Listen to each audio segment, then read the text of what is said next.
Hey guys, we are going to go quickly over planks and squats. So, like I said in the email, um, honestly, this is probably going to be like 10% of your exam. If there's 100 questions, which there is, and out of those 100 questions, probably 10 of them deal with planks and or squats. There's 10% of your exam already. So you need to master this.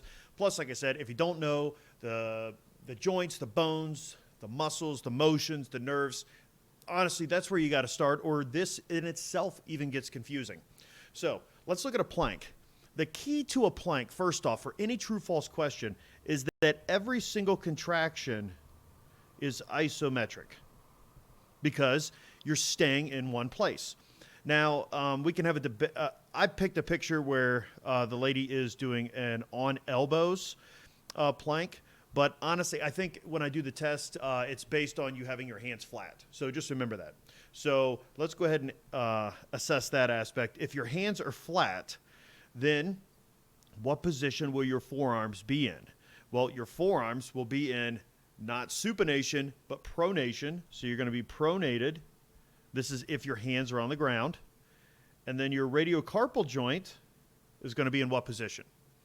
That'll be extension of the radiocarpal joint. So that's the only difference. So otherwise, we're good to go on the rest of this. So shoulder is in 90 degrees of flexion when it's done correctly.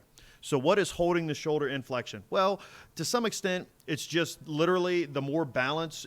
And this is where I'm not going to ask this question, because if you start to lean back, now your shoulders, so if she starts to slide this way, her shoulders would be in more extension. So really it would be eccentric control of the extensors. But if she were to start to move this way and her shoulder would be extended, it would be eccentric control of the flexors. Now, here's the thing. It doesn't matter. We're going to assume we have perfect alignment, and it's pretty much just gravity keeping it over top. So now let's look at the core here. At the core, and this is, I think, maybe this will help you understand which muscles are working in these types of activities. If you think about what would it look like if it failed, and then how would you get out of it? So if she were to fail this plank, her stomach, for example, would be on the mat, right? So let's say her arms stay and her feet stay, but she fails in the core. So her stomach will be on the mat, which means her low back will be extended. So her low back will have extension. A lot of it. So how do you get out of extension? Well, you flex your spine. What flexes your spine? Your rectus abdominis. So there you go. So the rectus abdominis is contracted isometrically. Next, so not the back extensors, by the way, not the back extensors. Now, at the hip, so we just talked about the core. Now at the hip, if she were to fail, gravity would pull her down. What position would her hip be in? Again, it would be in extension of the hip. So what muscles would get you out of extension? The hip flexors. So we have like the psoas major. You have the iliacus. And you could say also the rectus femoris. So those will help get you back to the proper position. So as of right now, we have rectus abdominis. We have the hip flexors. Now, where's another joint where it could fail? At the knee. So if she fails at the knee, her knee will be on the ground, which means her knee will look like this, so it is flexed. So how do you get out of knee flexion? You contract your quads to extend the knee. So during a plank will exercise and work isometrically your quads at the knee, your hip flexors at the hip, and your rectus abdominis at the core.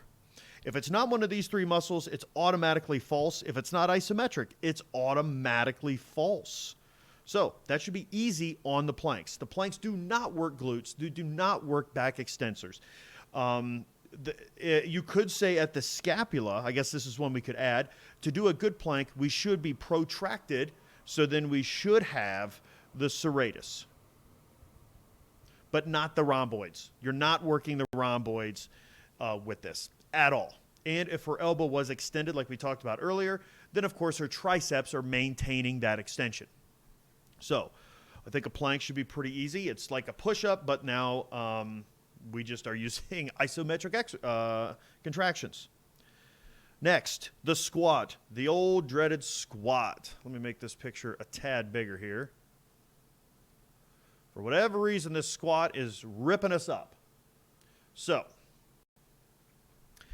with the squat at the ankle, I'm not worried about if you want.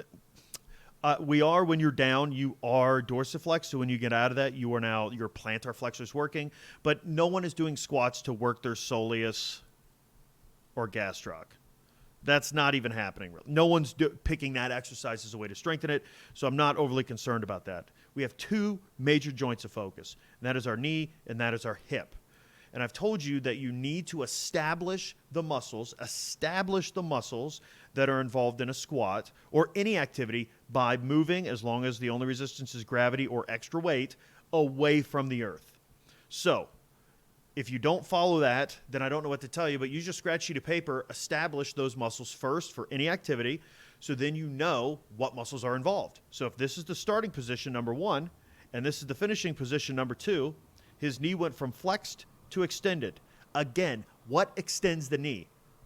The quads extend the knee. And then at the starting position at the hip, his hip is flexed. At the end, it is extended. What extends the hip? You have your glute max and your hamstrings at the hip because they connect to the ischial tuberosity.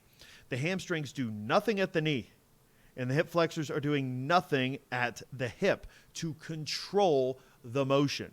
So if there's a question about a squat and it has anything besides glute max or hamstrings for the hip or anything besides quads for the knee, it's false. If you're moving away from the earth, it will be concentric. If they're moving towards the earth, it will be eccentric.